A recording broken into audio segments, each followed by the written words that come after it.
Okay, dear students, this is chapter 3, Social Institutions, Continuity and Change, class 3 for English students. This is origin of caste.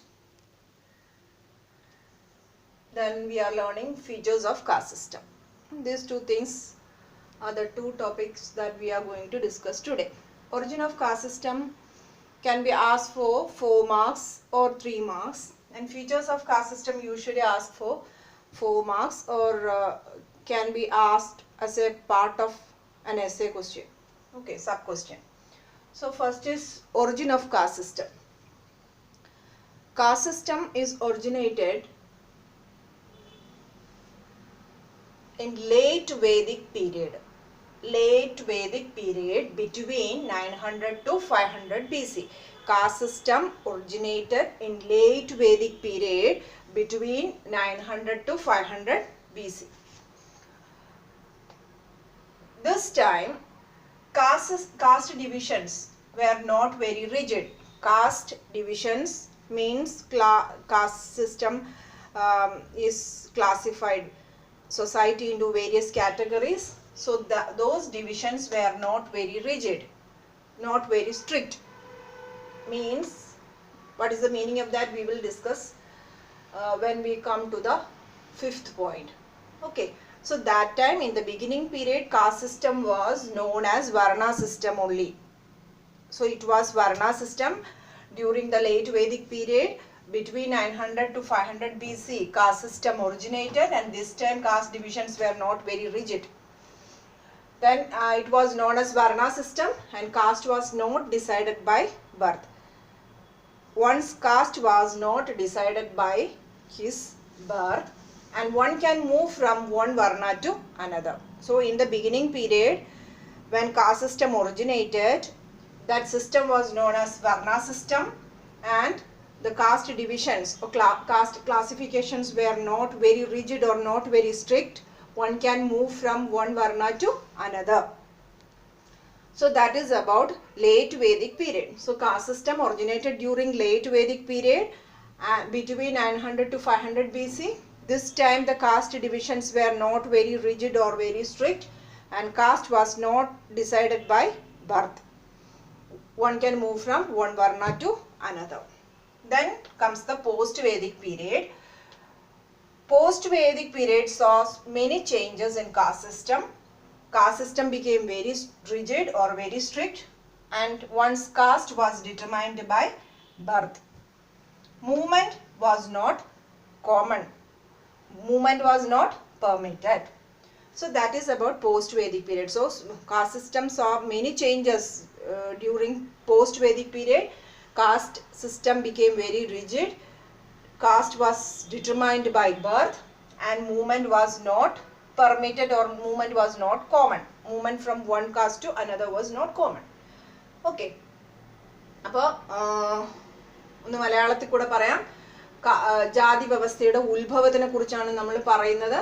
ജാതി വ്യവസ്ഥയുടെ ഉത്ഭവം പറയുമ്പോൾ നമുക്കറിയാം, നമ്മൾ വർണ്ണവ്യവസ്ഥ പഠിച്ചിട്ടുണ്ടായിരുന്നു. വർണ്ണ system originated during Vedic period എന്ന് പറഞ്ഞു. വർണ്ണ സിസ്റ്റത്തിൽ നിന്നാണ് കാസ്റ്റ് സിസ്റ്റം ഉണ്ടാകുന്നത്.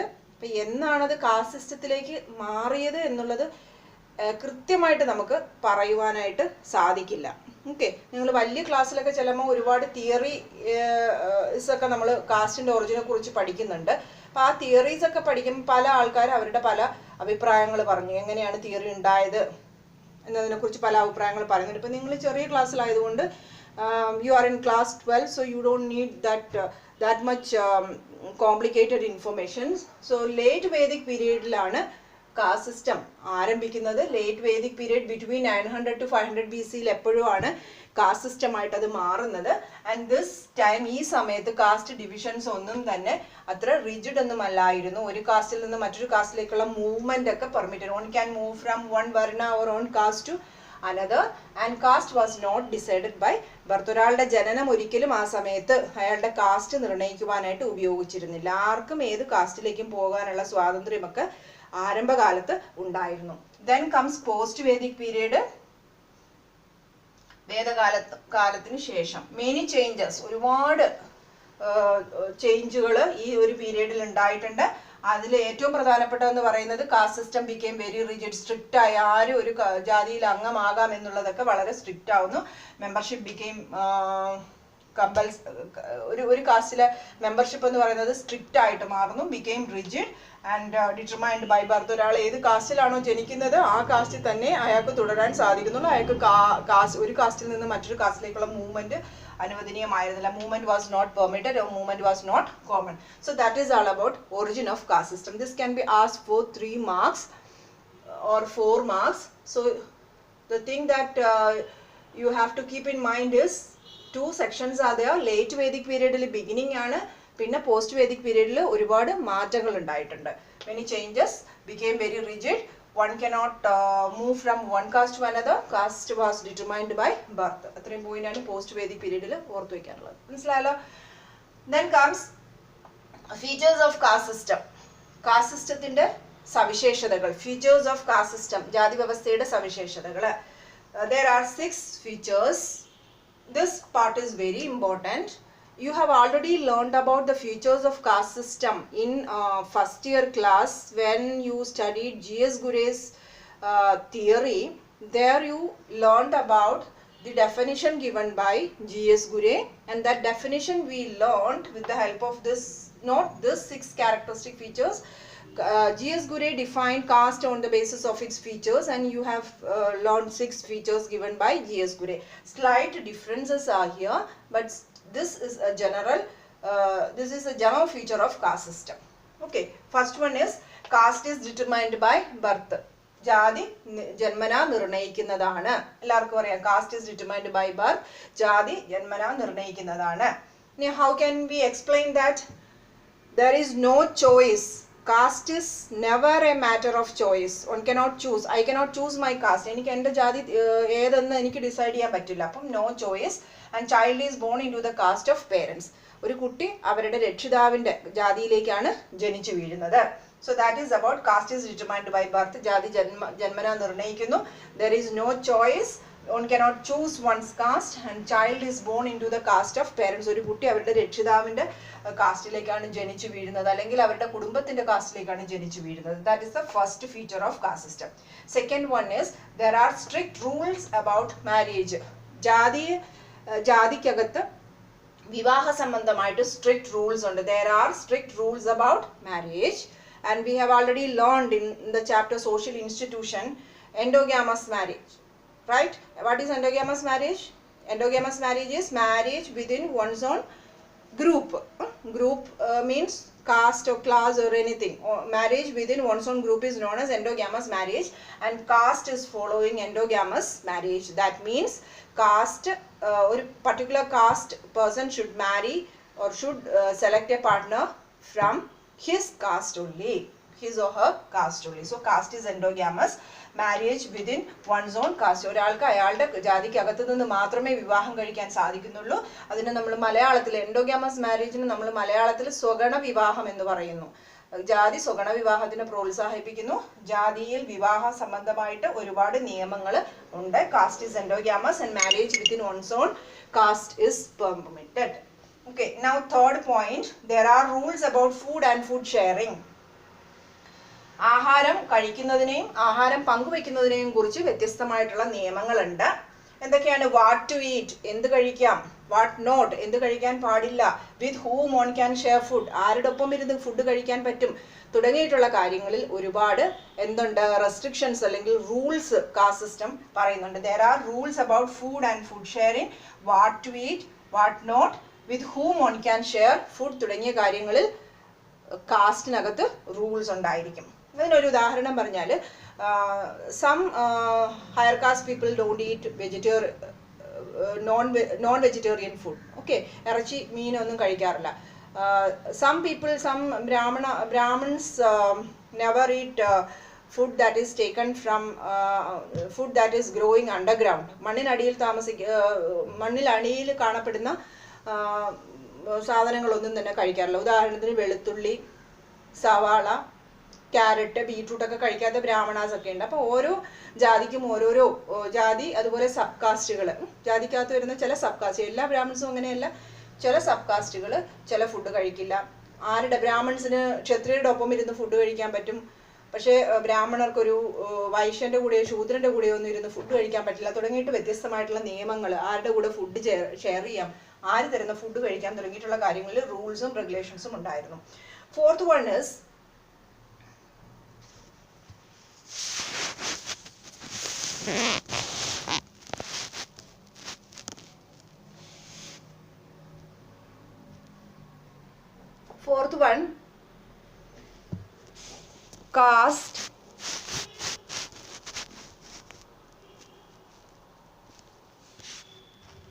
caste are arranged in a hierarchy. ജാതി ഓരോ ജാതികളെയും ഒരു ഹൈറാർക്കിക്കൽ ഓർഡറിലാണ് അറേഞ്ച് ചെയ്തിരിക്കുന്നത്. Each caste has a specific place in the system. ഓരോ ജാതിക്കും ഓരോ സ്പേസ് കൊടുത്തിട്ടുണ്ട്. Some group of caste are known as upper caste and some are lower caste. Some have some position. So castes are arranged in a hierarchy. ജാതിയെ ഒരു ഉയർച്ച താഴ്ച രീതിയിൽ, ചില ജാതികൾ ഉയർന്നതും ചില ജാതികൾ താഴ്ന്നതുമാണ്. Each caste has a specific place in the system. അഞ്ചാമത്തെ characteristic features, it has divisions and subdivisions and hence called segmental organization. Caste system has many divisions and because of those divisions caste system is known as segmental organization. അല്ലെങ്കിൽ ഖണ്ഡ വിഭജനം എന്ന് മലയാളത്തിൽ പറയുന്നു. ജാതിക്കകത്ത് ഒരുപാട് ഉപജാതികൾ, ജാതികളും ഉപജാതികളും കാണപ്പെടുന്നു. അതുകൊണ്ട് തന്നെ ജാതിയെ എന്ത് പറയുന്നു? ഖണ്ഡവിഭജനം എന്ന് വിളിക്കുന്നു. ജാതി വ്യവസ്ഥ ഖണ്ഡ വിഭജനമുള്ള ഒരു വ്യവസ്ഥ എന്ന് പറയുന്നതിന് കാരണം എന്താണ്? ജാതിക്കകത്ത് ഒരുപാട് ഡിവിഷൻസ് കാണപ്പെടുന്നുണ്ട്. So caste has divisions and subdivisions and hence called segmental organization. Then last one, caste were traditionally linked with occupation. One can practice the occupation of one's caste only. There is a connection with occupation. കാസ്റ്റിന് ഒക്യുപ്പേഷനുമായിട്ടൊരു connection ഉണ്ട്. Traditional occupation മാത്രമേ caste സിസ്റ്റത്തിലുള്ള ആൾക്കാർക്ക്, ഒരു particular കാസ്റ്റിലുള്ള ആൾക്കാർക്ക് follow ചെയ്യാൻ പാടുള്ളൂ. Caste were traditionally linked with occupation. One can practise the occupation of one's caste only. ഇപ്പോൾ മറ്റ് ഏതെങ്കിലും ഒരു ഒക്യുപ്പേഷൻ ചെയ്യണം എന്ന് വെച്ചു കഴിഞ്ഞാൽ ഒരു കാസ്റ്റിലെ മെമ്പറിന് ഒരിക്കലും സാധ്യമല്ലായിരുന്നു. So that is all about features of caste system. ഇടയ്ക്ക് താഴേക്ക് എഴുതിയിരിക്കുന്നൊന്നും കാണാൻ പറ്റിയിട്ടുണ്ടായില്ല എന്ന് എനിക്ക് തോന്നുന്നുണ്ട്. അപ്പം ഞാൻ എല്ലാം കൂടെ ഒന്നും കൂടെ ഒന്ന് എക്സ്പ്ലെയിൻ ചെയ്യാം, കുറച്ചും കൂടെ ഒരു ക്ലാരിറ്റിയോടുകൂടി പറയുന്നതാണ്. അപ്പോൾ ഒറിജിൻ എന്താണ്? ഒറിജിനകത്ത് നമ്മൾ രണ്ട് ആശയങ്ങളാണ് പറഞ്ഞിരിക്കുന്നത്. എന്തൊക്കെയാണ്? Origin of caste system late Vedic period between 900 to 500 BC start ചെയ്യുന്നു. എന്നിട്ട് ആ സമയത്ത് caste divisions were not very rigid. അതിനെ വർണ്ണ സിസ്റ്റം എന്ന് വിളിക്കുന്നു. It was known as varna system. Caste was not decided by birth. ജനനം ഒരിക്കലും ഒരാളുടെ കാസ്റ്റ് നിർണ്ണയിച്ചിരുന്നില്ല. And one can move from one varna or caste to another. Then comes the post Vedic period. Post Vedic period saw many changes. Caste system became very rigid and caste was determined by birth. Movement was not permitted. Movement was not common. Then comes features of caste system. അതിൽ എത്ര features ആണുള്ളത്? 6 features അതെയാ കാണാൻ പറ്റുന്നില്ലേ? 6 features അതെയാ. ഒന്ന്, first is caste is determined by birth. Caste ജാതി എന്ന് പറയുന്നത് ജന്മന നിർണ്ണയിക്കുന്നതാണ്. There is no matter of choice. As far as caste is concerned, one cannot choose one's caste. Child is born into the caste of parents. രക്ഷിതാവിന്റെ കാസ്റ്റിലേക്കായിരിക്കും ഒരു കുട്ടി ജനിച്ചു വീഴുന്നത്. Second one is there are strict rules about marriage. Marriage സംബന്ധമായിട്ട് strict rules ഉണ്ട്. Means എന്താണ്? Caste system follows endogamous marriage. One particular caste person should marry within one's own caste. So അതിന് സ്വഗണ വിവാഹം എന്ന് പറയുന്നു. Marriage within one's own caste is known as endogamous marriage. Then third is there are rules about food and food sharing. ആരുടെ കൂടെ food കഴിക്കാം, food കഴിക്കാൻ പാടില്ല, ആരുടെ ഒപ്പം ഇരുന്ന് ടേബിളിൽ ഇരുന്ന് ഫുഡ് കഴിക്കാൻ തുടങ്ങിയിട്ടുള്ള റെസ്ട്രിക്ഷൻസ് ഉണ്ട്. What to eat, what not to eat, with whom one can share food. Then comes fourth one, caste are arranged in a hierarchy. ജാതി ഒരു അറേഞ്ച് അറേഞ്ച്മെന്റിൽ, അതായത് കുറച്ച് ആൾക്കാർ ഉയർന്നതും കുറച്ച് പേര് താഴ്ന്നതെന്ന രീതിയിൽ കാസ്റ്റിനെ അറേഞ്ച് ചെയ്തിരിക്കുന്നു. Each caste has a specific place in the system. മലയാളത്തിൽ എഴുതുന്നവർക്ക് എഴുതാം, ജാതിയിൽ പലതരത്തിലുള്ള ഉന്നത ജാതികളെന്നും താഴ്ന്ന ജാതികളും എന്ന രീതിയിൽ പലതരത്തിലുള്ള വിഭജനങ്ങൾ കാണപ്പെടുന്നു. ഓരോ ജാതികളെയും പല തട്ടുകളായി തരംതിരിച്ചിട്ടുണ്ട്. Then castes are arranged in a hierarchy. Each caste has a specific place in the system. It has divisions and subdivisions and hence called segmental organization. ഇതിനെ നമ്മൾ മലയാളത്തിൽ ഖണ്ഡവിഭജനം എന്ന് പറയുന്നു. പല ഖണ്ഡങ്ങളായിട്ട് ഡിവൈഡ് ചെയ്യുന്നു. ജാതിക്കകത്ത് ഉപജാതികളും ഉപജാതികളും കാണപ്പെടുന്നു. Last one is sixth one. Caste were traditionally linked with occupation. One can practice the occupation of one's caste only. ഒരാൾക്ക് അയാളുടെ ഫാമിലിയിൽ അല്ലെങ്കിൽ അയാളുടെ കാസ്റ്റ് ചെയ്യുന്ന പണി മാത്രമേ ചെയ്യാൻ പറ്റുമായിരുന്നുള്ളൂ. അതുകൊണ്ടാണ് നമ്മൾ caste were traditionally linked with occupation എന്ന് പറയുന്നത്. ഇപ്പൊ അങ്ങനെയാണോ? ഇപ്പൊ അങ്ങനെയല്ല. ഇത് പഴയ ജാതി വ്യവസ്ഥയുടെ ഫീച്ചേഴ്സ് ആണ് ഈ പറയുന്നത്. ഓക്കെ, ഇതിനകത്ത് ചില ഫീച്ചേഴ്സ് ഒക്കെ ഇപ്പോഴും ഉണ്ട് അല്ലെ. Caste is determined by birth എന്നൊക്കെ പറയുന്നത് എപ്പോഴും ഉണ്ട്. അതുപോലെ there are strict rules about marriage ഒക്കെ ഇപ്പോഴും ഫോളോ ചെയ്യുന്ന കാര്യങ്ങളാണ്. But still there are people who are not following these restrictions given by caste system. Okay. അതുപോലെ ഈ ഫുഡ് കഴിക്കുന്നതും മെജോറിറ്റി ബ്രാഹ്മണരും വെജിറ്റേറിയൻ ഫുഡൊക്കെ തന്നെ കഴിക്കുന്നുണ്ട്. കഴിക്കാത്തവരും റൂൾ ബ്രേക്ക് ചെയ്യുന്ന ആൾക്കാരും ഒക്കെ ഉണ്ടായിരുന്നു. ട്രഡീഷണൽ ഇന്ത്യൻ സൊസൈറ്റിയിൽ all these rules were very strict. If you are not following this rule, you will be strictly punished. Thank you.